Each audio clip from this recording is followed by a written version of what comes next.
14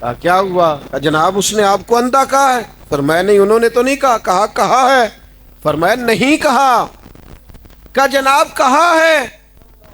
آپ فرمانے لگے بابا جی تم سے باتیں کر رہے تھے مجھ سے کر رہے تھے؟ کہا جناب باتیں تو آپ سے ہی کر رہے تھے۔ فرمانے لگے انہوں نے اندھا نہیں کہا، انہوں نے تو ایک سوال پوچھا ہے کہ آپ اندھے تو نہیں؟ تو میں نے کہہ دیا نہیں مجھے نظر آتا ہے، اس میں جھگڑے والی کون سی بات ہے؟ او جتن جتن تے ہر کوئی کھیڈے تو ہارن کھیڈ فقیرا، جتن دا مل کوڈی پیندا ہی ہارن دا مل ہیرا۔ او بھائی آپ کی طبیعت کے اندر مزاج کے اندر الجھاؤ نہیں۔ اللہ کا بندہ بغض نہیں رکھتا، عداوت نہیں رکھتا، اس کا سینہ صاف رہتا ہے، وہ اس کی طبیعت ہوتی ہے، وہ الجھاؤ پیدا نہیں۔ معاف کرنا تو ختم ہے، 2 منٹ میں معاف کر دینا، 2 منٹ میں معاف کر دیتے ہیں رب کے بندے۔ اپنی طبیعت میں وہ رنگ لائیں، الجھاؤ نہیں۔ اور اگر کبھی کوئی آ بھی جائے ایسا، وہ نا ہمارے مخالف پتہ ہمیں کیا کہتے ہیں، وہ ہمیں چڑھانا چاہتے ہیں، چڑھانا۔ وہ کبھی آپ نے دیکھا ہے دیہاتوں میں کسی بندے کو لوگ چھیڑا کرتے تھے، اصل قصور اس کا نہیں ہوتا تھا جو چھیڑتا تھا، اصل غلطی اس کی ہوتی تھی جو چڑھ جاتا تھا۔ اگر آپ چڑھے نہ تو کوئی آپ کو چڑھائے گا؟ بولیے۔ لوگ کہتے ہیں فلانے نے مجھے غصہ دلایا۔ بھائی آپ نادان ہیں، جو آتا ہے آپ کو غصہ دلا کے چلا جاتا ہے۔ یہی تو آپ کا کمال ہے۔ یہی وہ ہمارے ایک بزرگ تھے تو کسی نے ان سے آ کے کہا فلانا بندہ آپ کے خلاف باتیں کرتا ہے۔ کہنے لگے نہیں وہ مصروف آدمی، اس کو لینا ٹائم ہی نہیں، چھوڑ۔ اس نے کہا نہیں وہ کرتا ہے۔ تو فرمانے لگے تجھے کیسے پتا ہے؟ جی میں بڑا چیر سن کے آیا۔ فرمان لگے پھر سجن تے تم ہی نہ ہویا جیڑا اتنی دیر بہ کے اتنے سنتا رہے ہیں۔ اگر یہ یار کے خلاف تو بندہ جملہ نہیں سن سکتا، اور تو اتنی دیر سنتا رہا ہے، اس کا مطلب ہے کہ تو نے پہلے موقع دی۔ ہاں کی ہے تو اس نے کہانیاں سنائی ہے نا۔ ہمیں لوگ چڑھاتے، ہم چڑھ جاتے۔ کیوں اسلام نے غیبت کو اتنا ناپسند کیا؟ یہ نفرت پیدا کرتی ہے، عداوتیں جن کے ساتھ بندے نے مل کے جینا ہوتا ہے، چغل خور بندے کو ان سے دور کر دیتے۔ آپ کا دل کشادہ ہو، طبیعت بڑی ہو، فقیر کا سینہ چوڑا ہوتا ہے، اس کا دل بڑا ہوتا ہے، اس کا حوصلہ بڑا ہوتا ہے۔ اگر کبھی کوئی بڑے بڑے ظالم سفاک آ بھی جائیں تو اللہ کے بندے کے سامنے ٹھہر سکتے نہیں۔ کوئی بھی آ جائے، حضور میاں شیر محمد شرف پوری کے پاس کوئی بھی آ جائے، کوئی ننکانہ صاحب سے چل کے جائے، کانگ شریف سے چل کے جائے، کوئی حضرت کیلیاں والا شریف سے چل کے جائے، حضرت کرما والا شریف سے چل کے جائے، بس آ جائے۔ جو آ گیا ہے اسے جھولی بھر کے ہی عطا فرمایا ہے، جھولی بھر کے۔ کشادہ ہوتا ہے فقیر کا سینہ، اس کا دل کشادہ ہوتا ہے، اس کی روح کشادہ۔ ایک بہت بڑے درویش تھے حضرت فخر جہاں دہلوی، دلی میں بڑا نام تھا۔ جب کسی بندے کی شہرت ہوتی ہے نا، پیار لوگ کرتے ہیں، تو پھر حاسدین پیدا ہوتے ہیں، حاسدین۔ اور زیادہ تر حسد وہ لوگ کرتے ہیں جن کی آپ بات نہیں مانتے۔ میں اپنے دوستوں کو کہنا روز، کل ہم نہ 4 جگہ پہ تھے، آج بھی ایسے ہی مصروفیت ہے یکے بعد دیگرے۔ اب جس کو تو ٹائم دے دیتے ہیں وہ تو خوش ہے، وہ آندہ بندہ بڑا فقیر ہے، تو جنہوں نہ دئیے وہ کہندہ ہے کوئی نخرہ ہے۔ لوگ غلط نہیں ہوتے، بس ذرا ہماری طبیعت کے نہیں ہوتے، ہم ان کے بارے میں سازشیں شروع کر دیتے ہیں، ہمارا مزاج گڑبڑ۔ حضرت فخر جہاں دہلوی بڑا نام تھا، ہزاروں لوگ جمعہ پڑھتے تھے، اور چار دانگے عالم میں لوگ پیار کرتے تھے۔ بادشاہ کو حسد ہو گیا۔ بادشاہ لوگ، امیر لوگ نہیں پسند کرتے کہ مولوی فقیر درویش ہو جائیں، ان کا خیال ہوتا ہے کل کو مسئلہ نہ کھڑا کر دے۔ ایک طوائف تھی، اس طوائف کو پیسے دیے، بس میں بات سمیٹنے کی طرف آ رہا ہوں، آپ نے توجہ کرنی ہے، تھوڑی تقریر کرنے کا قائل ہوں۔ بادشاہ نے پیسے دیے، وہ بی بی بن سنور کے نا حضرت صاحب جمعہ پڑھ کے سیڑھیاں اتر رہے تھے، دائیں بائیں لوگوں کا رش تھا، عقیدت مند مل رہے تھے، تو بی بی بھی درمیان میں آ گئی۔ السلام علیکم، کہنے لگی وہ رات آپ میرے کوٹھے پہ آئے تھے معاذ اللہ، تو آپ کھوٹے سکے ہی دے گئے جاتی دفعہ؟ میں دکان پہ گیا ہوں تو گئی ہوں تو دکاندار نے لیے نہیں. سارے مرید پکے نہیں ہوتے, کوئی تھوڑے کچے پکے بھی ہوتے. تہاڈی نہیں گل کردا, پر چلو جدی کرنا سمجھ تسی بھی جاؤ. سارے پکے, کوئی تھوڑے بہت کچے پکے بھی ہوتے ہیں. تو وہ کچے پکے مرید سوچنے لگ گئے کہ جناب واقعی بابا جی رات کو کہاں ہوتے ہیں, یہ تو کبھی پوچھا ہی نہیں, یہ رات کو کہاں ہوتے ہیں. وہ یہ جو لوگ اداکاری کرتے ہیں یہ بھی کمال ہی کرتے ہیں. اس نے کمال اداکاری کی, کہنے لگی بابا جی وہ رات آپ کھوٹے سکے ہی دے گئے. لیکن وَعِبَادُ الرَّحْمَنِ الَّذِينَ يَمْشُونَ عَلَى الْأَرْضِ هَوْنًا, رحمان کے بندے وقار والے, آہستگی والے. حضرت گھبرائے نہیں, جن کے ساتھ رب ہوتا ہے وہ گھبرایا نہیں کرتے, پریشان نہیں ہوئے. اس نے کہا آپ کھوٹے سکے دے گئے تھے. حضرت نے جیب میں ہاتھ ڈالا اور 3 دفعہ کہا بیٹی, او میری بیٹی, او پیاری بیٹی, پتر تو کھوٹے دے جا, اصلی لے جا. اور فرمایا بیٹا دوبارہ بھی ضرورت پڑی تو آ جانا, فخر جہاں کا دروازہ کھلا ملے گا, تو اصلی لے جانا پتر. یہ لفظ کہہ کے حضرت تیزی سے سیڑھیاں اترے. تھوڑی دیر تو وہ بی بی چپ کھڑی رہی, میں کیا کرنے آئی تھی, اور یہ ہم تو دشمن کو بھی پاکیزہ سزا دیتے ہیں. بتائیں اتنے بڑے اجتماع میں عاشق رسول ہے یا نہیں؟ ہم سب کہتے ہیں کہ نہیں کہتے, اور اس کا تعلق عشق رسول سے ہی ہے. اب یہ عاشق رسول کو پتہ ہی نہیں کہ 15 مارچ کو کیا ہے, تو غور کرنے کی بات ہے نا کہ یہ کیسا عاشق ہے. بات سمجھ رہے ہیں کہ عاشق رسول ہے. زمانہ چھوٹ جائے, زمانہ روٹ جائے, کچھ نہیں پرواہ, نہ چھوٹے ہاتھ سے دامن تمہارا یا رسول اللہ. ابھی نعت سن رہے تھے تو نعت سننے میں ہم نے مصنوعی دین سے نکلے, جو بنایا ہوا مصنوعی دین ہے نا, اس سے نکلے, ریل اسلام, ریل دین کی طرف آئے جو اللہ رسول نے دیا ہے. باتیں لگتی ہیں بڑی کڑوی, چبھتی ہیں جا کر نا کہ یار یہ کیسی بات کرتے ہیں. مصنوعی دین کیسا ہے ہمارا؟ میں دیکھ کے بڑا حیران بھی ہوتا ہوں کہ ابھی 27ویں شب آئے گی تو لوگ ہم سے یہ کہتے ہیں کہ بھئی رکت انگیز دعا ہوگی کہ نہیں ہوگی. لکھا بھی جاتا ہے کئی جگہ رکت انگیز دعا ہوگی, آئیے. یعنی ہمیں دعا مانگنے سے پہلے ہی پتا ہے کہ رکت انگیز ہوگی. دعا کا تعلق رکت انگیزی سے کیا ہے؟ مجھے پتا ہے پہلے سے کہ رکت انگیزی ہوگی, مطلب ہم پہلے سے طے کر کے. رکت کا تعلق تو قلب کے ساتھ ہے, تو باطن کے ساتھ ہے. یعنی انسان پر رکت کب طاری ہوتی؟ کیونکہ بات دل پہ لگ جائے, رونے لگ جاتا ہے بندہ. لیکن پہلے سے ڈیسائیڈڈ ہے کہ ہم روئیں گے, رکت آئے گی. یہ جو ہے ہم نے جو بنا رکھا ہے نا کہ ہم نے جا کے کرنا ایسا ہے, ہم نے جا کے یہی پارٹیسپیٹ کرنا ہے. تو نتیجہ کیا ہے کہ اس کو تسنو کہتے ہیں. اس کو تو اللہ نے پسند نہیں کیا ہے. اللہ کو تو ریل چیزیں چاہیے, اللہ کو تو اخلاص چاہیے, جس پر سارا قرآن جو ہے وہ فوکس ہوتا ہے. تو جو سورت کریمہ میں نے تلاوت کی ہے اس کا تعلق 15 مارچ سے ہے, اس لیے تھوڑا ذہن بن جائے تھوڑا سا, اور کیفیت بتائیں گے اس وقت کیا حالات ہیں. ان حالات میں جو ہے آپ کے بچوں پر آپ کی ذمہ داری کتنی بڑھ رہی ہے, کچھ چیزیں ہم آپ کے سامنے رکھیں گے. چونکہ آج ہو سکتا ہے کہ آخری جمعہ ہو رمضان شریف کا, مے بی پاسبل, اور اگر نہ ہوا تو ایک جمعہ اور ملے گا تو پھر انشاءاللہ ایک اور موضوع ہوگا. لیکن آج کے حوالے سے امپورٹنٹ موضوع ہے, اس لیے عرض کر رہے ہیں. سورہ حجرات تلاوت کی ہے, سورہ حجرات تلاوت کی ہے. سورہ حجرات اس سورت کا نمبر 108 ہے مصحف کے اعتبار سے.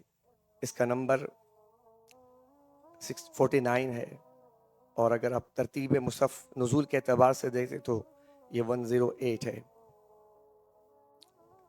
اور اس کا زمانہ نزول 9 ہجری ہے, یعنی کہ یہ حضور کے وصال کے بالکل قریب یہ نازل ہوئی صورت.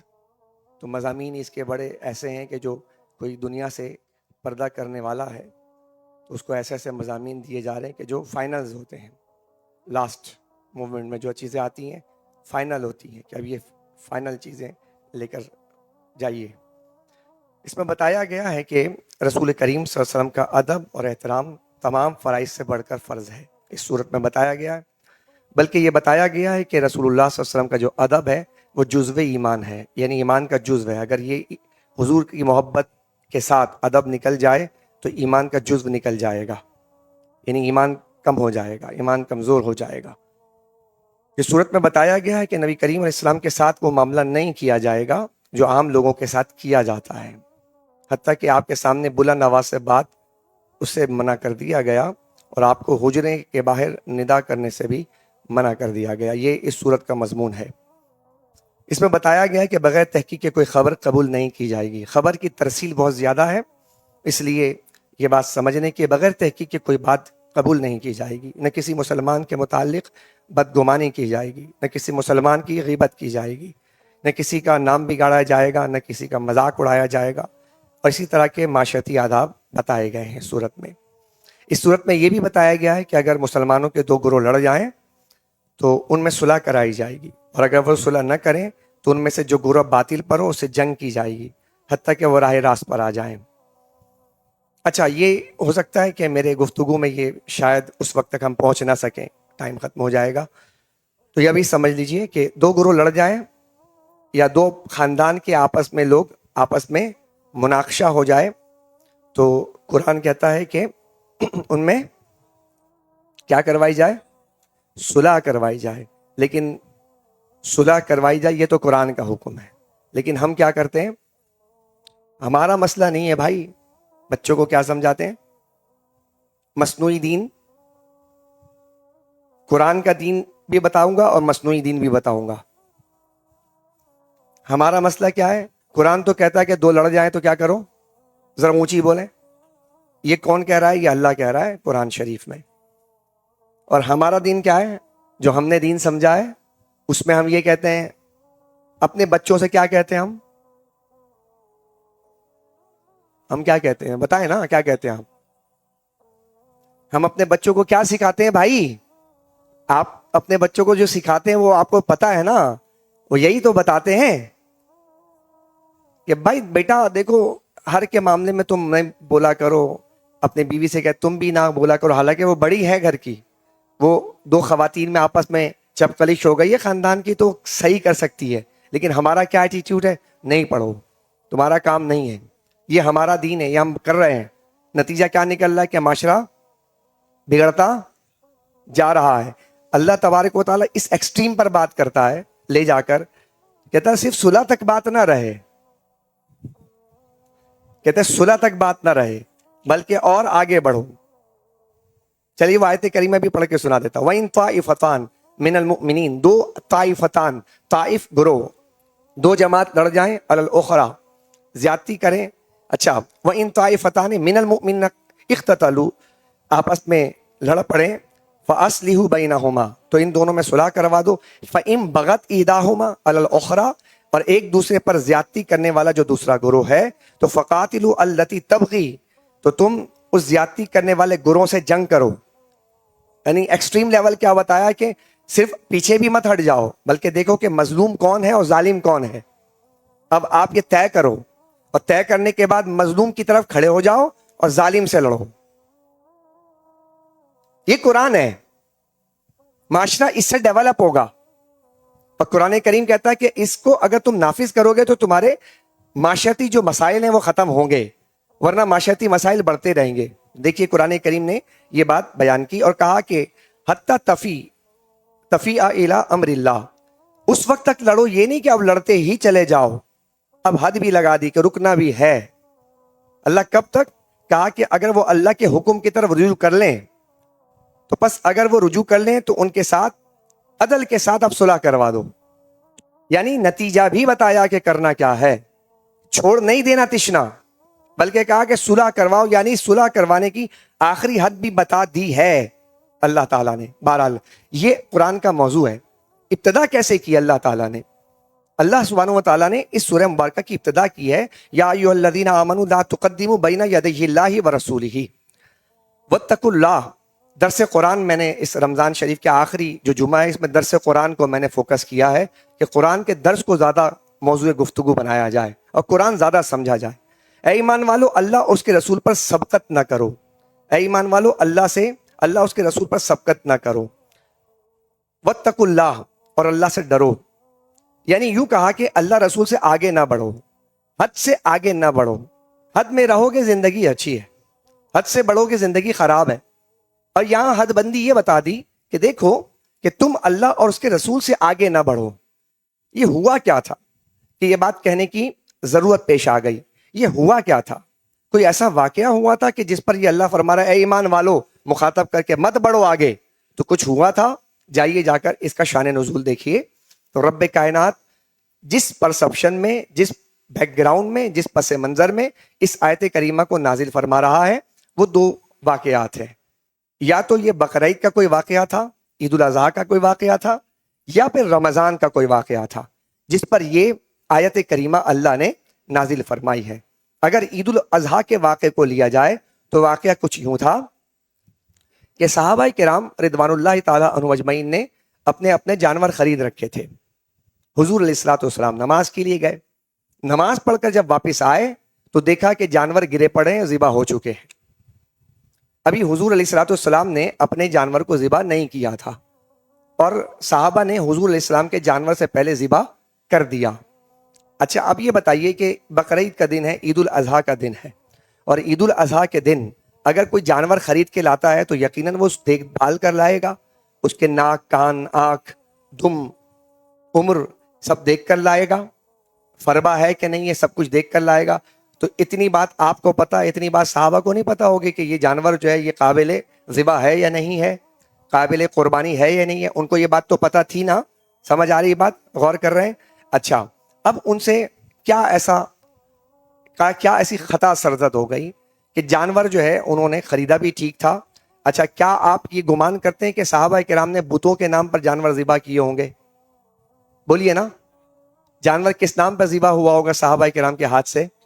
یہاں بھی غلطی نہیں ہوئی، جانور خریدا بھی ٹھیک تھا اور جانور ذبح بھی ٹھیک کیا تھا.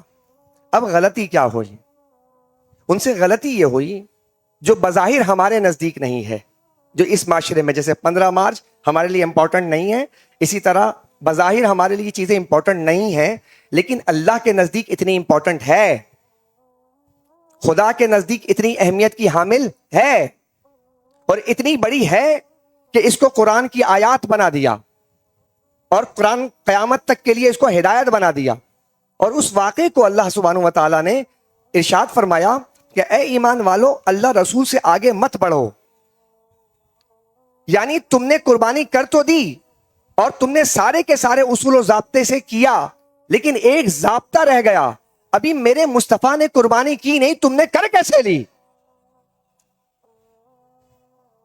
جو ہمارے نزدیک امپورٹنٹ نہیں ہے اس معاشرے کے اندر کہ رسول جو کرتے رہیں، رسول جو چاہتے رہیں، رسول کے لیے جو چیز اہمیت کی حامل ہے، تو معاشرہ ہمارا ایسا لبرل کا لیبل لگا دیا. کہیں نہ کہیں تو ہو رہے ہیں ہم لبرل، آزاد خیال، سیکولر مائنڈ سیٹ، کہیں نہ کہیں تو ہو رہا ہے. چلو چلتا ہے، سب تمہارے لیے چلتا ہے لیکن خدا کے لیے نہیں چلتا.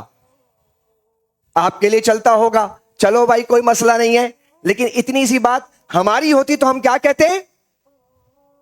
کوئی بات نہیں یار، آئندہ خیال کرنا. اللہ نے نہیں، دوبارہ جانور خریدو تاکہ قانون بن جائے، اصول بن جائے، ضابطہ بن جائے. اگر تو عید الاضحیٰ ہے تو یہ واقعہ، اور اگر رمضان ہے تو وہ دوسرا واقعہ.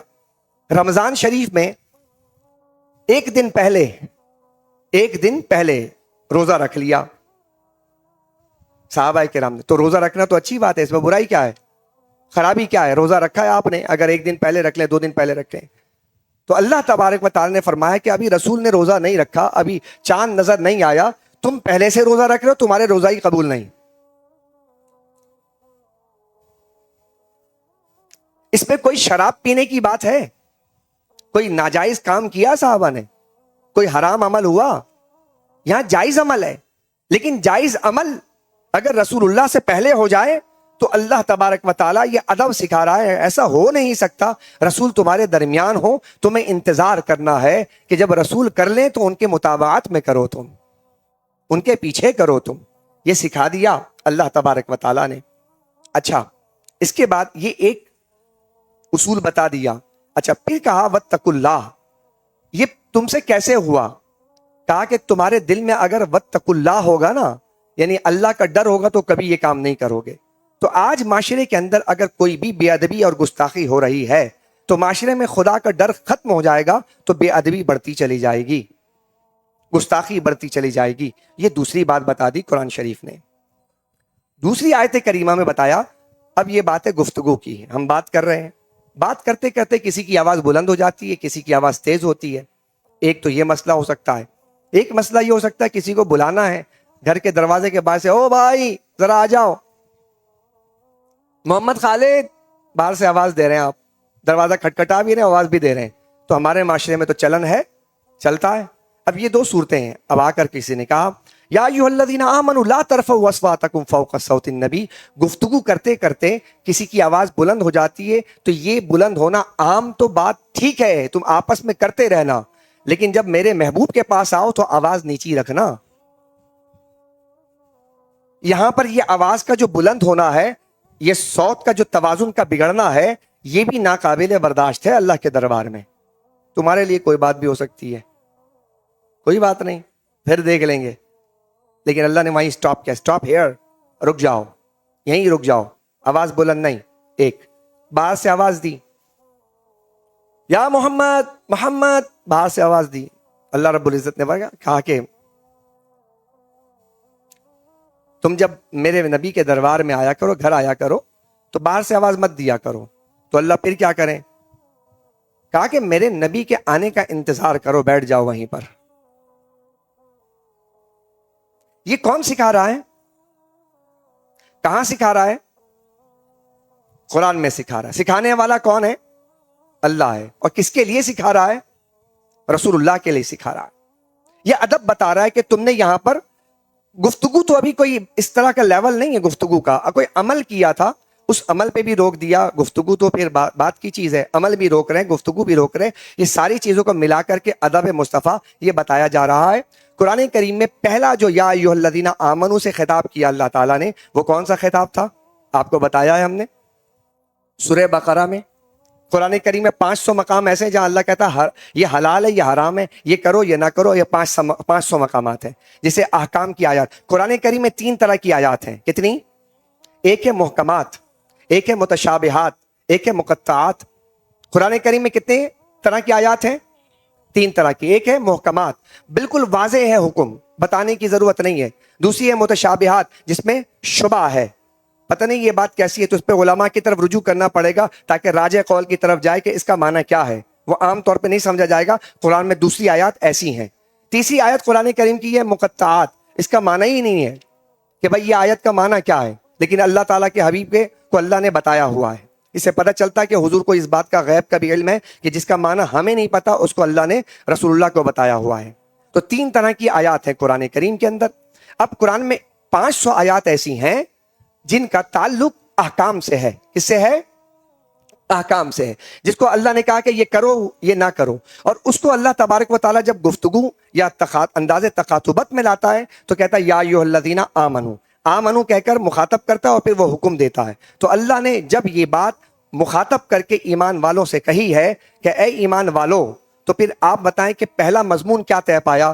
پہلا مضمون بھی طے یہی پایا کہ جو ادب مصطفیٰ سے متعلق ہے. یا ایھا الذین آمنوا، اے ایمان والو، لا تقولوا راعینا، اے ایمان والو مصطفیٰ کے دربار میں آیا کرو تو راعینا مت کہا کرو.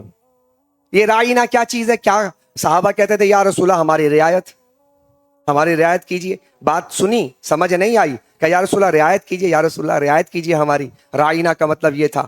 اب یہودی وہ اس لفظ کا معنی بدل کر لیم بالسنا کر کے کیا کرتے تھے؟ زبان ٹیڑھی کر کے راعینا کہتے تھے. راعینا، یہاں راعینا بالکل ٹھیک بات تھی. صحابہ کرام کے دل میں نہ کمی تھی، نہ کجی تھی، نہ بے ادبی تھی، نہ گستاخی تھی، نہ سوچ تھی، نہ نیت تھی. اس کے باوجود دوسرے جو تھے، جو یہود تھے، وہ اس لفظ کو غلط مس یوز کر رہے تھے. آپ کے نزدیک مس یوز کرنا کچھ نہیں ہے. کوئی لفظ یوز کیا جائے، بتایا جائے، یا آپ اس پہ گرفت نہ کریں تو آپ کے نزدیک نہیں ہے، لیکن خدا کے نزدیک تو بہت اہمیت کا حامل ہے کہ اللہ تبارک و تعالیٰ کو یہ بات پسند نہیں ہے حالانکہ لغت کے اعتبار سے بات غلط نہیں ہے، لیکن اللہ فرماتا ہے اے ایمان والو یہ لفظ جو رائنا ہے نا یہ مت کہو۔ یا اللہ کیوں نہیں کہیں؟ اس میں تو ہماری نیت خراب نہیں، کہا نہیں اس سے گستاخی کا پہلو نکلتا ہے، تو جو لفظ گستاخی کا پہلو نکالتا ہے اس لفظ کو بھی قرآن کے ڈکشنری سے نکال کر پھینک دو۔ مصطفیٰ کا در ہے، پیارے کا در ہے، خبردار تم نے رائنا کیسے کہا؟ یہ انداز ہے اللہ کا، یا ایھا الذین لا تقولوا رائنا، انداز دیکھ رہے ہیں آپ؟ ایمان والے کون تھے اس وقت؟ ہم تو نہیں تھے۔ اللہ اکبر، صحابہ مت کہو، یا اللہ پھر کیا کہیں؟ وَقُولُوا انظُرْنَا وَاسْمَعُوا، تم کہا کرو یا رسول اللہ نظر رحمت فرمائیے، نظر کرم فرمائیے، رائنا مت کہا کرو۔ وَاسْمَعُوا، یہ بات کہنے کی ضرورت پیش کیوں آ رہی ہے؟ کان لگا کے سنتے کیوں نہیں ہو؟ میرے مصطفیٰ کو تکلیف ہوتی ہے دوبارہ کہنے کی، تو وہاں یہ بات بھی سمجھا دی کان لگا کے سنا کرو۔ یہ سب ادب اللہ نے سکھایا ہے ہمیں، اور بذریعہ قرآن اللہ نے سکھایا ہے۔ 15 مارچ یوم تحفظ ناموس رسالت ہے، نوٹیفیکیشن بھی جاری ہوا ہے، اس لیے آیت کریمہ پڑھ کے سنا دیا تاکہ میٹھے میٹھے سوہنے سوہنے شاندار عاشقان رسول کو پتہ چل جائے کہ بھائی تحفظ ناموس رسالت کا دن ہے یہ۔ اچھا کیا واقعات ہیں؟ اس قوم کی تیاری کا عالم کیا ہے؟ کفار کی تیاری تو کہاں تک پہنچی کہ وہاں تمہارے گھروں تک پہنچ گئی، اور تم سے گستاخی کس طرح کی کروا رہا ہے۔ اب میں اس کی طرف آ رہا ہوں، چونکہ گفتگو زیادہ لمبی کرنا چاہتا نہیں، صرف یہ بتا دیا کہ آج کا موضوع صرف بطور پیغام تھا، قرآن کریم کا موضوع رکھ کر یہ بات بتانا مقصود تھا کہ دیکھیے کہ ہم 15 مارچ کو یوم تحفظ ناموس رسالت کے طور پر منا رہے ہیں۔ وفاقی مذہبی امور نے نوٹیفیکیشن جاری کیا ہے کہ ہر سال 15 مارچ کو یوم تحفظ ناموس رسالت منایا جائے گا۔ تو میری گزارش ہے تمام کے تمام حاضرین سے کہ آپ یوم تحفظ ناموس رسالت کو صحیح سے منائیں، اویئرنیس کریٹ کریں۔ یہ بھی گفتگو اویئرنیس ہے، بتانا تھا، میری ذمہ داری تھی، بتا رہا ہوں۔ اس کے پیچھے واقعات تھے، کیوں محسوس کیا گیا، ایسا کیا ہو گیا کہ جس کی وجہ سے وفاقی مذہبی امور کو نوٹیفیکیشن جاری کرنا پڑا ہے۔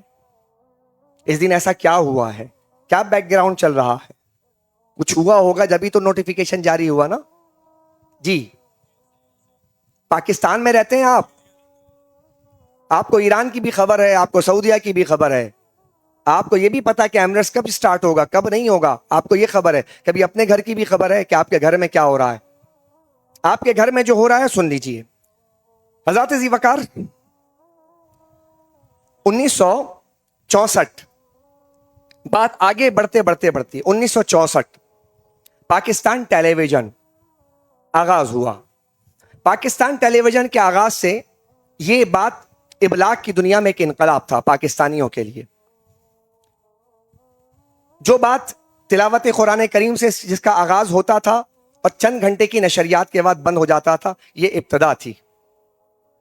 اس کے بعد ہم نے ابلاغ کو اپنے لیے تعلیم کا ذریعہ، تفریح کا ذریعہ، اور ہم نے اپنے لیے مختلف قسم کے اور کاروبار کے، انٹرٹینمنٹ کے تمام چیزوں کے لیے استعمال کیا۔ پازیٹیو بات تھی۔ یہ سوچ کر ابلاغ کا آغاز ہوا 1964۔ 1964 سے پہلے کا پاکستان اور تھا، 1964 کے بعد کا پاکستان جو ہے وہ بتانے جا رہا ہوں۔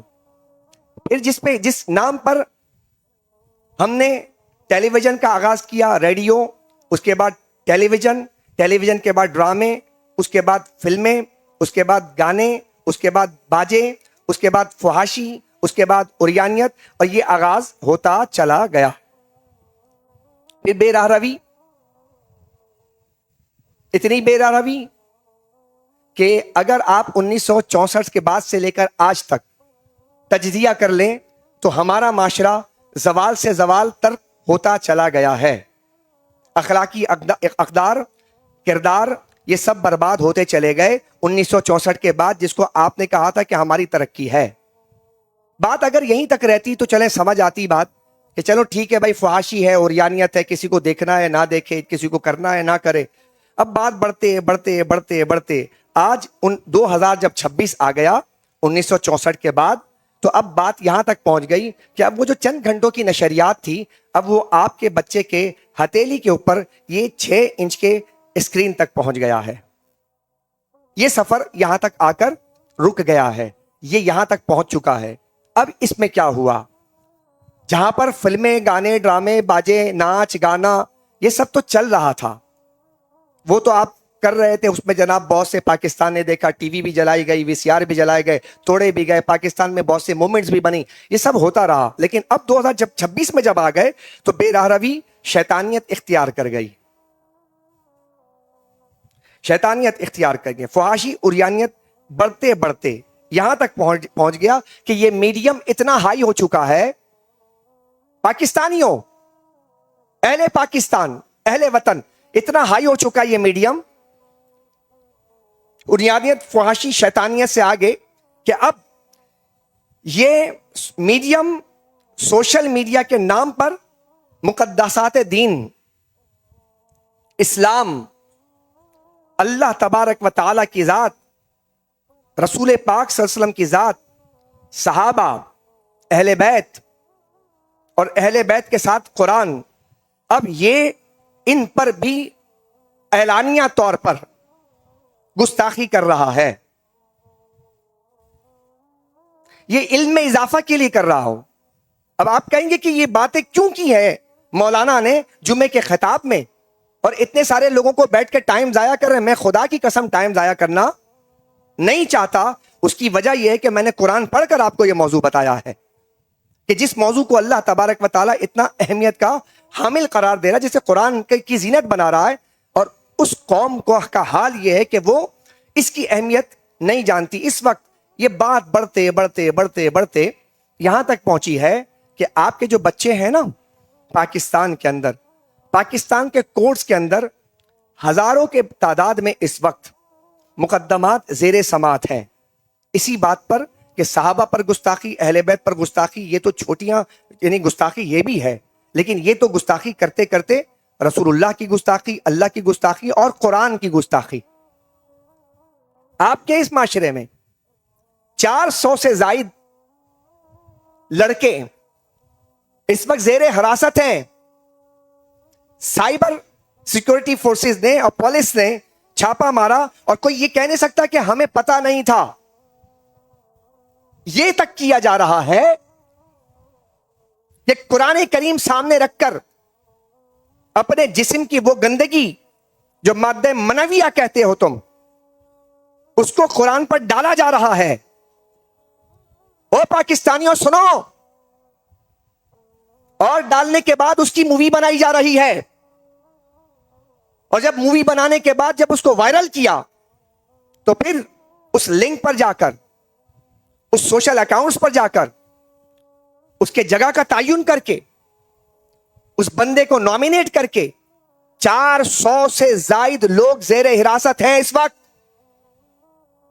پاکستان میں، کہ جنہوں نے قرآن کریم پر گندگی ڈالی ہے. اب آپ کہیں گے یہ کیسے پتا چلا؟ وہ قرآن حاصل بھی کیا گیا ہے ان کے گھروں سے. کان کھولیں، آنکھیں کھولیں.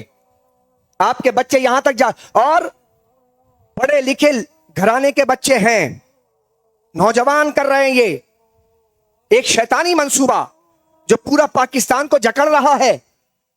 وہ قرآن جب حاصل کیا گیا، جب اس کا ڈی این اے کیا گیا، تو پتا چلا کہ یہ سب بات سچی ہے. اور مطالبہ یہ کیا جا رہا ہے ہمارے علماء کی طرف سے کہ وہ قرآن جس پر گندگی ڈالی گئی ہے، کیونکہ میں زیادہ نیچے آ کے یہ بات کر نہیں سکتا، روح کانپ جاتی ہے. نوجوان یہ کر رہا ہے، آپ کے گھر کا بچہ آپ کے ہاتھ میں ہے یا نہیں؟ آپ دیکھ رہے ہیں آپ کے بچے کے ہاتھ میں موبائل ہے، کہیں ایسا تو نہیں کہ آپ کا بچہ بھی اس میں ملوث ہو جائے؟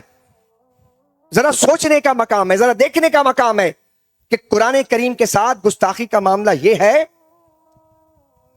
کہ قرآن کے گستاخی کا مطلب یہ ہے کہ قرآن میں اللہ کا بھی نام ہے، قرآن میں رسول کا بھی نام ہے. تو جو قرآن کی گستاخی کر رہا ہے تو اس کی گستاخی کا لیول کیا ہو رہا ہے؟ اچھا ہم تو قرآن پڑھ رہے ہیں بیٹھ کر، تو کیا اس قرآن کے تحفظ کے لیے بھی کچھ کر رہے ہیں؟ کیا قرآن کریم کے بارے میں بھی کچھ ہماری سوچ ہے کہ ہم بھی اپنی آواز اٹھائیں؟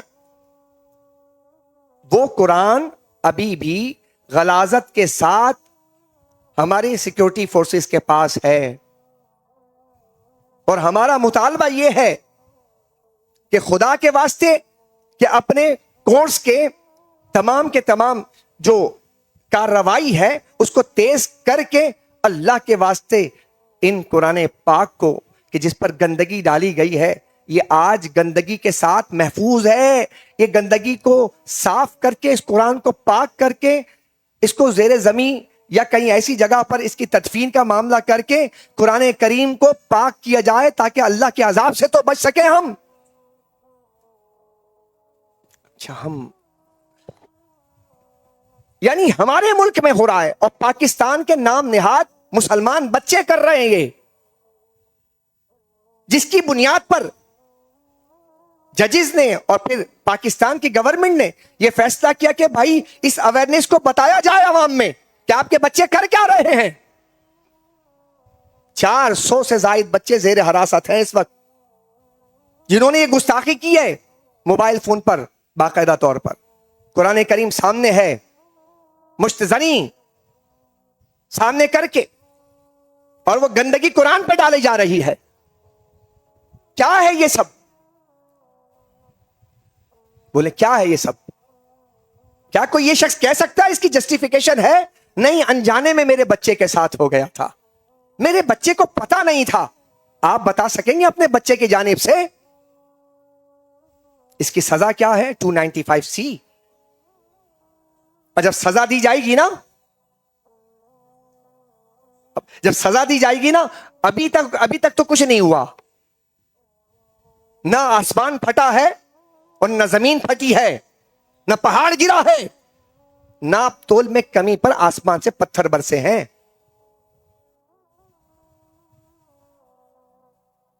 مردوں سے ہم جنس پرستی کرنے پر، اس گندگی کو پھیلانے پر اللہ تبارک و تعالیٰ کا عذاب آیا ہے، اور قرآن کریم کے ساتھ زیادتی کرنے پر سوچے کہ آسمان نہیں پھٹا، زمین نہیں پھٹی، کہ اللہ تبارک و تعالیٰ کا غیظ و غضب اس وقت کیا ہوگا؟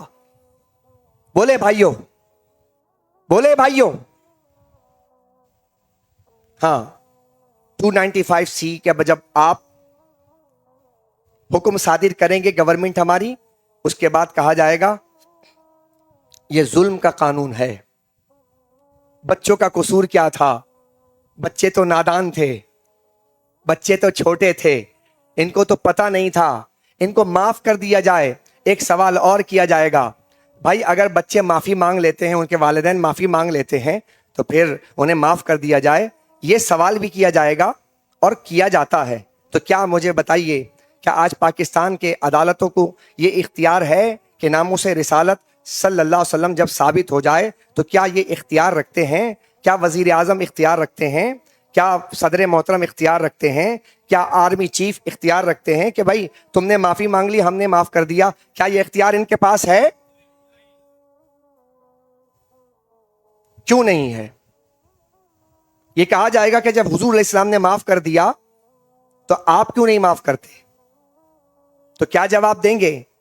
اس کی کیا تیاری ہوگی؟ اب ظاہر سی بات ہے، ناموس رسالت کے جب تحفظ ناموس رسالت کی بات کی جا رہی تو کیا تیاری کی جائے گی آپ کی؟ سوشل میڈیا پر کیا جنگ چلے گی؟ لفظی جنگ چلے گی نا؟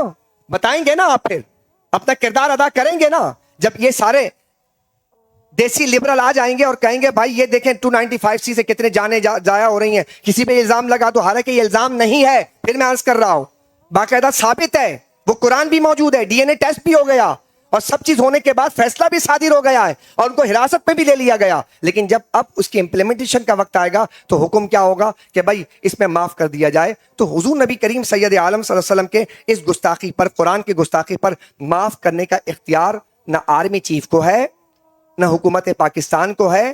اس پر فیصلہ توہین رسالت کا مرتکب جو ہے واجب القتل ہے۔ کیا ہے؟ اور یہ حضور علیہ السلام کے زمانے میں ہی ہوا تھا۔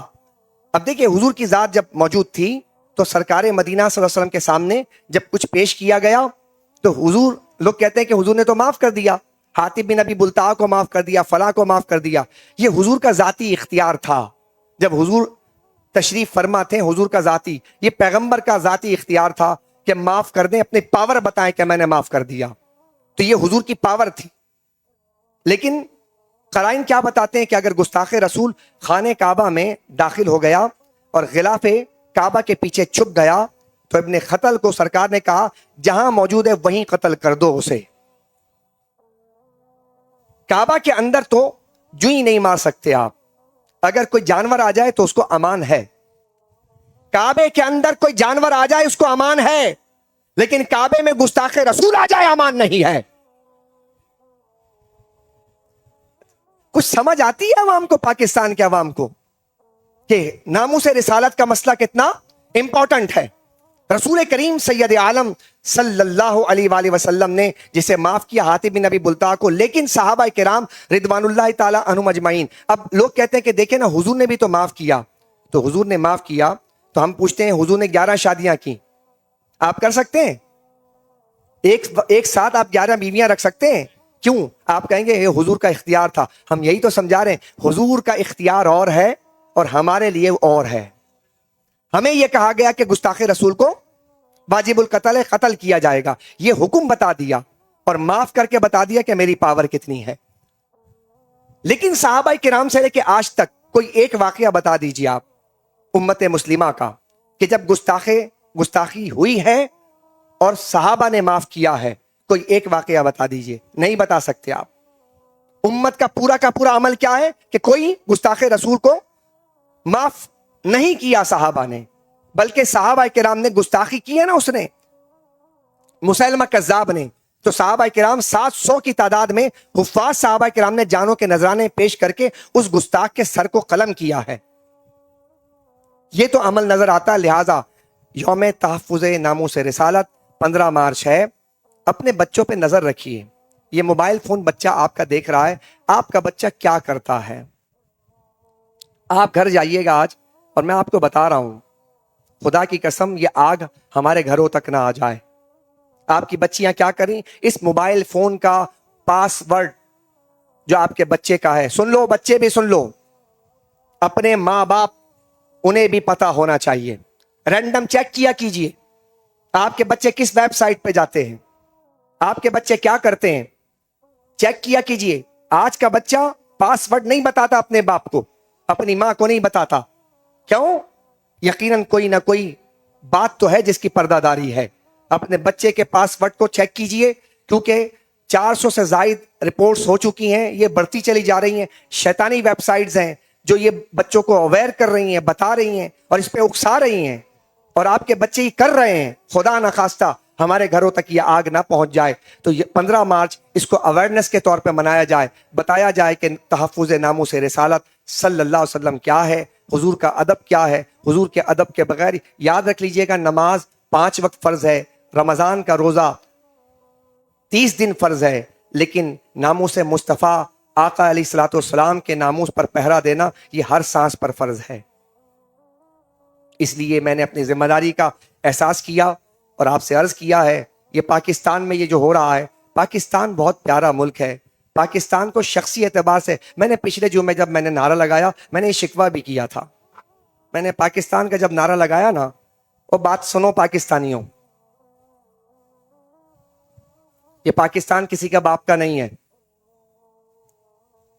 آپ کہیں گے یہ کون سی بات کی؟ جی، یہ پاکستان زرداری کا نہیں ہے، شہباز شریف کا نہیں ہے، یا عاصم منیر کا نہیں ہے. وہ سمجھ آتی ہے آپ کو؟ ہم جب پاکستان کا نعرہ لگاتے ہیں نا، تو آج تمہاری سوچ یہ بن گئی کہ پاکستان زندہ باد کا نعرہ لگائیں کہ نہ لگائیں. جب میں نے پاکستان کا نعرہ لگایا نا، پاک فوج زندہ باد، تو پتہ ہے میں نے دیکھا ہے بعض لوگ کہہ رہے ہیں یار پاک فوج زندہ باد کا نعرہ لگائیں کہ نہ لگائیں، لگائیں کہ نہ لگائیں. لگایا بھی تو کہتے ہیں پاک فوج زندہ باد، لگا دیا، فارمیلٹی پوری کر دی. پاک فوج کون ہے؟ میرا وہ جوان جو سرحد پر جان دے رہا ہے، یہ پاک فوج ہے. میرا وہ جوان جو ہواؤں کو چیر کر اڑ رہا ہے اور دشمنوں کے ٹھکانوں پر جا کر بمباری کر رہا ہے، یہ میرا پاک فوج کا جوان ہے. میرا پاک فوج کا جوان کون ہے؟ جو آرٹلری، تم یہاں پر روزے کی حالت میں اپنے گھروں میں بیٹھے ہو اور وہ جہاد کر رہا ہے. میرا پاک فوج کا جوان وہ ہے کہ جو جا کے ٹینکوں میں بیٹھ کر وہیں بیٹھ کر افطاری کر رہا اپنے بچوں کو چھوڑ کر, اپنے بیوی کو چھوڑ کر, تاکہ تمہارا تحفظ کر سکے. جس کے پاس فوج نہیں تھی اس کا حال جا کر دیکھو کیا ہوا. آج اگر 25 کروڑ کی عوام جیتی ہے اور سکون کا سنو پاکستانیوں, دماغ ٹھیک کرو اپنا. 400 سال کا تسلسل ہے یہ پاکستان, لاکھوں جانیں دی گئی ہیں اور ابھی بھی دی جا رہی ہیں. تو جب میں پاک فوج زندہ باد کہتا ہوں تو کسی ایک جنرل ورنل کی بات دماغ میں لا کر آپ اتنے بڑے کاس کو بھلا مت دیا کرو, بلکہ جب میں کہا کروں پاک فوج تو تمہارے سینے سے آواز اٹھے کہ وہ جو میرے لیے تحفظ کے لیے جان دے رہا ہے اور جسے کندھے پر اٹھا کر اس کے ماں کے حوالے کیا جا رہا ہے وہ میرا پاک فوج ہے. ہم اس کے لیے کہتے ہیں پاک فوج, ہم اس کے لیے کہتے ہیں پاک فوج. اس لیے ذرا دماغ سے خناس نکالو.